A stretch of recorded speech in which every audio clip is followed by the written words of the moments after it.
Kalau kita bicara masalah kebutuhan seperti sandang, pangan, papan, kita justru bisa menjadikan sedekah ini sebagai gaya hidup karena masalah pasti membutuhkan solusi ya, caranya dengan sedekah.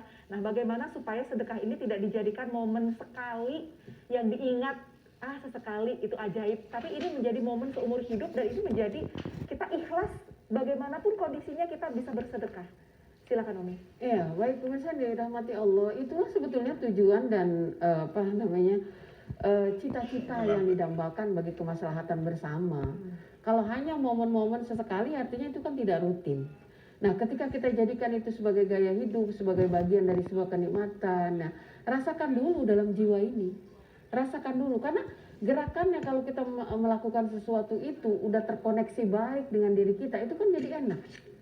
Enak deh, dua-duanya sama-sama nyuci nih Bu. Tapi kemarin kita nyuci sambil cemberut padahal pakaiannya cuma 5 lembar. Capeknya minta ampun. Tapi hari ini Bu, karena lagi happy banget, nggak tahu udah penyebab happynya itu apa, nggak kerasa 2 ember itu kelar. Kenapa? Sambil mengingat lagu-lagunya Bunda Yati. Ya Allah ya Rob. Jadi demikianlah sama versinya ketika kita melakukan amal-amal soleh ya. Juga jangan dibatasi bahwa sedekah itu bersifat materi saja. Iya. Hari ini misalnya Tina, sekali Kak Umi, siapa yang sudah hari ini dari pagi nih Min, itu menjadi ladang sedekah. Iya. Orang-orang yang membutuhkan nasihat, membutuhkan petunjuk menjadi sedekah. Nah, manakala satu hari saja tidak memberikan nasihat, itu rasanya ada yang kurang. Sama hal demikian, siapa ya yang belum saya beri? Karena suatu hari nanti ada orang-orang yang akan kesulitan bersedekah. Ketika si miskin diberi, dia berkata, aku sudah tidak butuh ini lagi. Ya. Maka banyak orang-orang yang ingin dibangkitkan kembali, dan ketika bangkit dia ingin bersedekah. Ya. Jangan sampai kita terlambat dan menjadi orang-orang yang rugi seperti itu. Masya Allah. Tadi Umi mengatakan awal pagi dan sedekah tidak hanya materi. Sebetulnya pas kita habis dari bangun tidur, kita kasih senyuman buat pasangan kita juga udah sedekah ya Bunda Yati. Senyum-senyum sama penggemar aja udah sedekah. Iya betul. Iya kan? Sama anak-anak ya kan. Iya betul. Makanya pembelajaran juga ya. Ketika kerinduan penggemar tadi foto silih berganti, itu sedekah. Sedekah ya, termasuk sedekah ya. Termasuk keramahannya, kesiapannya melayani ya. Jadi janganlah enggan untuk menemui mereka. Kan gitu.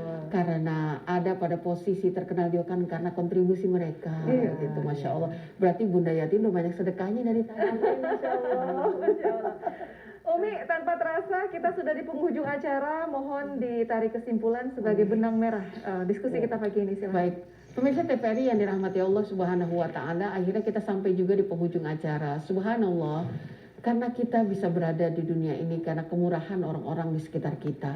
Kita menjadi orang kaya karena kita cukup berkata bahwa hidup saya ini qanaah. Perasaan qanaah itulah yang menggiring kita untuk selalu siap berbagi dengan orang-orang yang tidak mengalami nasib sama seperti kita.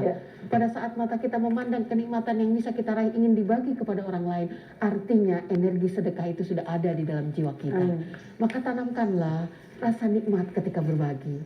Tanamkanlah dan tumbuhkanlah kesadaran bahwa apa yang kita miliki ini hanya titipan, dan dia akan tumbuh dan berkembang menjadi 700 bulir. Ini adalah berniaga dengan Allah Subhanahu wa Ta'ala. Tidaklah orang menjadi miskin karena sedekah. Tidaklah seseorang itu menjadi bangkrut karena dia banyak berbagi. Tapi sesungguhnya dia telah banyak menumbuhkan amal-amal kebajikan yang maslahat untuk dirinya dan generasi berikutnya di masa-masa yang akan datang. Dan dia siap menghadap pada Allah Subhanahu wa Ta'ala dengan amal kebajikan. Amin. Umi, semoga tetap menjadi oase bagi umat di acara pagi yang cerah ini di Serambi Islami. Bunda Yati, syukron kehadirannya di studio. Ini membawa angin segar untuk kita semua. Dengan senang Masya hati. Allah. Iya, ibu-ibu dari Majelis Taklim Al-Hijrah, terima kasih atas atensinya. Pemirsa, ada begitu banyak peran vital sedekah di dalam kehidupan, baik itu aspek pribadi maupun aspek sosial. Sedekah bisa jadi satu kebutuhan utama layaknya sandang, pangan, dan papan. Karena bicara sedekah tidak hanya menambah rezeki, tapi bagaimana menjadikannya semakin berkah dan ziyadah. Karena sedekah pun dapat menjadi solusi ketika kita dihimpit masalah. Dan sedekah dapat menjadi penolak bala, dan sedekah dapat memanjangkan umur, dan yang paling penting adalah sedekah dapat menjadi investasi akhirat.